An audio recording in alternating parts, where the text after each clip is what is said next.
اس نے امبر کو اپنی زندگی کا ساتھی تلاش کر لیا تھا۔ وہ روز ہی اسے اپنی گاڑی میں سیر کرانے لے جاتا اور قیمتی تحفے خرید کر دیتا۔ امبر بہت خوش تھی۔ اس نے وعدہ کر لیا کہ کسی صورت بھی ساتھ نہ چھوڑے گی۔ اس کا باپ فوت ہو چکا تھا، ماں بیمار رہتی تھی، گھر میں 3 چھوٹی بہنیں تھیں۔ بھائی کہیں غیر ملک چلا گیا تو واپس نہ لوٹا۔ اسے گئے بھی 10 سال گزر چکے تھے۔ وہ خرچہ تو کیا، خط تک نہ بھیجتا تھا۔ یہ لڑکی گویا اپنے حالات سے تنگ تھی۔ وہ اپنے گھر کی غربت کو کسی امیر زادے سے شادی کر کے دور کرنا چاہتی تھی۔ وہ نہیں جانتی تھی کہ فہد کی منگنی ہو چکی ہے۔ فہد نے اس سے یہ بات چھپائی ہوئی تھی۔ وہ کسی صورت اسے کھونا نہیں چاہتا تھا۔ یہ معاملہ گھر والوں سے بالکل چھپا ہوا تھا۔ امبر کے گھر والوں پر البتہ ہر بات آیا تھی۔ فہد اسے گھر چھوڑنے جاتا تھا اور کبھی لینے کے لیے بھی۔ امبر کے خاندانی پس منظر کا اسے کوئی علم نہ تھا۔ وہ تو بس اس لڑکی کی خوبصورتی پر مر مٹا تھا۔ امبر کی ماں کو اس نے کہہ دیا تھا کہ وہ ان کے گھر کا فرد بننے کی آرزو رکھتا ہے۔ اس کی ماں بہت خوش تھی۔ یہ لوگ ایک غریب آبادی میں رہائش پذیر تھے۔ مکان اپنا تھا مگر ذریعہ آمدنی کوئی نہ تھا۔ البتہ اچھے وقتوں میں امبر کے والد نے بینک میں بیوی کے نام کچھ رقم فکس کروائی تھی۔ اب اسی کا منافع ملتا تھا جس سے بڑی تنگی سے گزر بسر ہو رہی تھی۔ غربت کوئی عیب نہیں، لیکن کچھ لوگ حالات کے ہاتھوں بک جاتے ہیں، اور امبر کا گھرانہ بھی روایتوں سے بغاوت کے سفر پہ گامزن تھا۔ اب ان کی اقتدار بدل رہی تھی۔ 4 لڑکیوں کا بوجھ ایک بیوہ اور بیمار عورت نہیں سنبھال پا رہی تھی۔ بیٹیوں کو کالج پڑھنے کا بھی شوق تھا۔ امبر کے خواب اسے ہر وقت بے چین رکھتے تھے۔ اس نے تہیہ کر لیا کہ وہ صرف اور صرف کسی دولت مند نوجوان سے شادی کرے گی جو اس کی ہر آرزو پوری کرے گا، اس کی بہنوں اور ماں کا سہارا بنے گا۔ اور یہ فہد تھا جو اس پر فریفتہ ہو چکا تھا۔ اسے امبر کی ہر شرط منظور تھی۔ وہ بھول گیا تھا کہ والد روایت سے بغاوت پر اسے گھر سے نکال بھی سکتے ہیں۔ وہ بھی یہ تک یہ معاملہ گھر والوں سے چھپائے رکھنا چاہتا تھا۔ وہ کسی صورت امبر کو کھونا نہیں چاہتا تھا اور کسی ایسے کرشمے کے انتظار میں تھا جس سے اس کے الجھے ہوئے حالات خود بخود سلجھ جائیں۔ اکثر نوجوان لڑکے لڑکیاں محبت کی نہ سلجھنے والی گتھی کے لیے کرشمے ہی کے انتظار میں رہتے ہیں۔ بہت سو کی تو زندگی اسی انتظار میں برباد ہو جاتی ہے، مگر ہونی ہو کر رہتی ہے۔ ایک دن جب فہد امبر کے ساتھ ایک سیرگاہ میں گھوم رہا تھا تو اسے والد نے دیکھ لیا اور گھر جا کر خوب ہنگامہ کیا۔ ماں نے بیٹے سے پوچھا تو فہد کو سچ کہنا ہی پڑا۔ بس پھر کیا تھا، اعظم صاحب اس قدر خفا ہوئے کہ انہوں نے کھڑے کھڑے بیٹے کو گھر سے چلے جانے کا حکم دے دیا۔ ماں نے وکالت کرنا چاہی تو انہوں نے کہا، اس کو جتلا دو، کسی سمینہ سے شادی کرنا ہوگی ورنہ یہ گھر چھوڑ دے۔ کوئی اور لڑکی ہمارے گھر بہو بن کر نہیں آئے گی۔ مردہ کیا نہ کرتا کہ مصداق۔ فہد نے باپ کے آگے سر جھکا دیا اور کچھ دنوں کے لیے اپنے ماموں کے گھر چلا گیا جو غریب آدمی تھا۔ وہ بیچارہ بال بچے دار شخص ایک سرکاری محکمے میں کلرک تھا۔ اس نے فہد سے کہا کہ جتنے دن چاہو میرے گھر رہو، لیکن تمہیں اپنے والد کو بہرحال راضی کرنا پڑے گا۔ جو فیصلہ انہوں نے کیا ہے وہی قبول کرنا بہتر ہے۔ اگر انہوں نے غصے میں آ کر تم کو آگ کر دیا تم غربت کا جہنم برداشت نہ کر سکو گے۔ اس کی تپش بہت تکلیف دہ ہوگی۔ تم نے تمام عمر آرام کی زندگی بسر کی ہے۔ تم نہیں جانتے کہ جیب خالی ہو تو چند ٹکوں کے لیے انسان کی عزت نفس کو کیسے مجروح کیا جاتا ہے۔ یہ ساری رام کہانی اس جوشیلے جوان کے لیے لا یعنی تھی۔ وہ تو ہر حال میں امبر سے کیے ہوئے وعدے نبھانا چاہتا تھا۔ ان دنوں فہد کافی پریشان تھا۔ جب امبر نے اس کی پریشانی اور خستہ حالی کو محسوس کیا تو سبب پوچھا۔ فہد اسے یہ سب کچھ نہیں بتانا چاہتا تھا، تاہم چھپانے سے بات بھی بگڑ سکتی تھی۔ لہٰذا وہ امبر کو اپنے ماموں کے ٹوٹے پھوٹے سرکاری کوارٹر میں لے گیا اور تمام حالات بتا دیے۔ اس وقت فہد کے ماموں بھی گھر پر موجود تھے۔ انہوں نے بھی لڑکی کو سمجھانے کی کوشش کی اور کہا، بیٹی دیکھو، شادی سوچ سمجھ کر کرنی چاہیے۔ فہد کے والدین تم سے شادی نہیں کرنے دیں گے۔ اگر اس نے ضد کر کے اپنی مرضی سے تمہارے ساتھ بیاہ کر لیا تو وہ تمہیں قبول نہیں کریں گے۔ کیا تم اس غربت میں گزارا کر پاؤ گی؟ امبر گمسم بیٹھی ساری باتیں سنتی رہی۔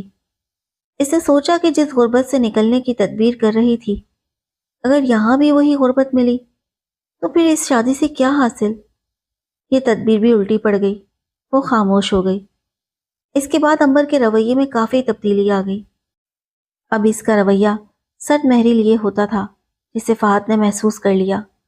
اس انداز نے فہد کے دل پر چوٹ سی لگا دی۔ جیب خرچ بند ہو جانے کی وجہ سے وہ پہلے ہی کافی پریشان تھا۔ وہ امبر کے گھر کبھی خالی ہاتھ نہیں جاتا تھا اور اب معمولی سا تحفہ بھی خرید کر نہیں دے سکتا تھا۔ پہلے وہ روز گاڑی میں سیر و تفریح کو جاتے تھے اور اب یہ حال تھا کہ بس میں سفر کر کے اس کے گھر پہنچتا تھا۔ دولت انسان کی محبت کو آزماتی ہے۔ یہ وہ ترازو ہے جس میں آدمی کا ضرف بھی معلوم ہو جاتا ہے اور وفاداری بھی۔ انہی دنوں فہد بیمار پڑ گیا۔ وہ امبر کے گھر کئی دن تک نہ جا سکا۔ ماموں مقدور بھر علاج کروا رہے تھے، لیکن یہ بھی سچ ہے کہ بال بچے دار آدمی اپنی سکت سے زیادہ خرچ نہیں کر سکتا۔ فہد نے ماموں سے التجا کی کہ وہ امبر کو فون کریں تاکہ وہ خود آ کر اس سے مل جائے، کیونکہ بخار اترنے کا نام نہیں لے رہا تھا۔ 4 دفعہ ماموں نے فون کیا، تب جا کر امبر آئی۔ 2-4 منٹ بیٹھی، سرسری بات کی اور چلی گئی، جیسے کوئی کسی سے جان چھڑاتا ہے۔ وہ بھی اصل میں فہد سے جان چھڑانا چاہتی تھی۔ اس کے خوابوں میں فہد کے والد کی کوٹھی بسی ہوئی تھی، یہ کوارٹر نہیں جہاں وہ بیمار پڑا تھا۔ امبر کا رویہ اس کے لیے بہت زیادہ تکلیف دہ ہو گیا تھا۔ وہ سوچ بھی نہیں سکتا تھا کہ جس لڑکی پر اس نے ہزاروں روپے لوٹائے، وہ بیماری اور غربت کے دنوں میں سے یوں غیروں کی طرح ملنے آئے گی اور 2-4 منٹ سرسری عیادت کر کے چلی جائے گی۔ وہ تو سمجھ رہا تھا کہ امبر کہے گی، چلو میں تم کو خود ڈاکٹر کے پاس لے کر چلتی ہوں، یا کم از کم دل جوئی کے 2-4 بول ہی کہے گی۔ ماموں نے اس لڑکی کی بے مروتی کو محسوس کر لیا تھا، مگر وہ ایک جہاں دیدہ اور بردبار انسان تھے، اس لیے چپ رہے۔ انہوں نے اگلے دن فہد کی حالت کا تذکرہ اس کے والد اعظم صاحب سے کیا۔ وہ بھی دل میں پشیماں تھے، لیکن اوپر سے یہی جتانے لگے کہ اب ہمارا اس سے کیا واسطہ، جب وہ ہماری نہیں سنتا تو اپنی آپ جائے۔ ماموں جانتے تھے کہ وہ دکھاوے کو ایسا کہہ رہے ہیں، البتہ ماں تو آئے بنا نہ رہ سکی، اور ایسا ہی ہوا۔ دوسرے دن فہد کی والدہ آئیں، آتے ہی فہد کے گلے لگ گئی۔ سمینہ بھی آئی تھی۔ وہ فہد کی حالت دیکھ کر بجھ کر رہ گئی۔ ماموں نے ان لوگوں سے یہ بھی کہہ دیا تھا کہ میں غریب آدمی ہوں، جتنی جیب نے اجازت دی ہے دوا دارو کر رہا ہوں، اب اور ہمت نہیں ہے۔ ڈاکٹر نے کہہ دیا ہے کہ اسپتال میں داخل کراؤ، بہت سے ٹیسٹ وغیرہ کرنے ہیں، اور رقم میرے پاس نہیں ہے، کہیں بخار بگڑ کر مرض میں نہ بدل جائے۔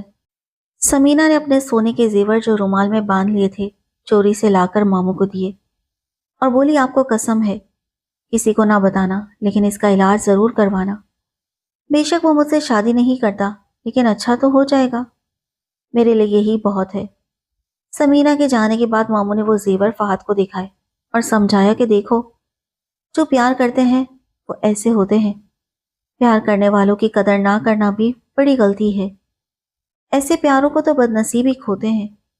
امبر کو تم سے پیار نہیں، اگر ہوتا تو وہ بھی اس کا ثبوت دیتی۔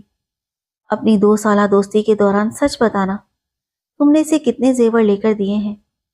کم از کم 10 تولے کے زیورات اور ہزاروں کے قیمتی تحائف۔ میں نے اس کو بھی یہی کہا تھا کہ تمہارے علاج کے لیے میرے پاس رقم نہیں ہے، اور اگر علاج نہ ہوا تو تمہاری جان بھی جا سکتی ہے، لیکن اس نے کوئی جواب نہیں دیا۔ جبکہ سمینہ یہ بات نہ سہ سکی، وہ مجھے قسم بھی دے گئی کہ تمہیں پتہ نہ چلے اور تمہارا علاج بھی اس کے زیور بیچ کر ہو جائے۔ یہ سن کر فہد کی آنکھیں کھل گئیں۔ کیوں تو عورتوں کے بہت سے روپ ہوتے ہیں، لیکن اس کی زندگی میں عورتوں کے 2 ہی روپ بڑا تجربہ لے کر آئے تھے۔ ایک بے وفائی کا اعلیٰ نمونہ تھا، تو دوسرا وفا کا، جو اس سے بڑھ کر دل نواز تھا۔ محبت کرنے والا آخری وقت تک دامن نہیں چھوڑتا۔ فہد نے اپنے پیارے دوست سہیل کو امبر کے گھر بھیجا کہ وہ اس کا عندیہ لے آئے۔ کیا کہتی ہے؟ اب تو شادی کے لیے وہ آزاد ہے، صرف دولت نہیں تو کیا ہوا؟ امبر نے نہ صرف شادی سے معذرت کر لی، بلکہ اسے مفلس، کنگال اور خدا جانے کیا کیا کہہ دیا۔ سہیل نے یہ باتیں آ کر فہد کو بتائیں تو اس کا دل کرچی کرچی ہو گیا۔ یہ حقیقت بھی اس پر واضح ہو گئی کہ دولت کے بغیر آدمی کچھ نہیں رہتا۔ وہ ہارے ہوئے جوارے کی طرح گھر میں قید پڑا تھا۔ کالج تو پہلے ہی چھوٹ گیا تھا اور گھر بھی چھوٹا۔ آج پتہ چلا کہ جسے وہ توجہ کے قابل نہیں سمجھتا تھا اور جو ہمہ وقت اسے اپنے دل کے جھڑوکوں سے تکا کرتی تھی، وہ دل ہی دل میں اس سے کتنی محبت کرتی تھی۔ آج وہ خود اپنی نظر میں اپنے آپ کو گرا ہوا محسوس کرنے لگا۔ اس نے ماموں سے کہا، آپ ابو کو منا کر لے آئیں یا مجھ کو ان کے پاس لے چلیں، میں ان سے معافی مانگ لوں گا۔ اب مجھے ہوش آ چکا ہے، جو برے وقت میں ساتھ دے اصل ساتھی وہی ہوتا ہے۔ ماموں نے اعظم صاحب کو جا کر ساری صورتحال سمجھائی۔ وہ تو پہلے ہی بیٹے کے پاس آنے کے بہانے ڈھونڈ رہے تھے۔ وہ آئے، فہد کو گلے سے لگا لیا اور بولے، میرے لاڈلے، سمجھ لیا تم نے؟ اگر سونا پیتل اور پیتل سونا بن سکتا تو سبھی ساہوکار نہ ہو جاتے۔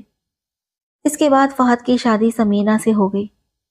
شادی کی رات وہ معمولی صورت والی لڑکی انتہائی حسین دکھائی دے رہی تھی، جس نے اپنا خلوص دکھا کر اس کا من جیت لیا تھا۔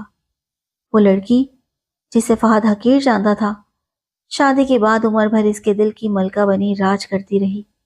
سچ ہے، ایک بے وفا عورت کے دیے زخم کو کوئی وفادار عورت ہی بھر سکتی ہے۔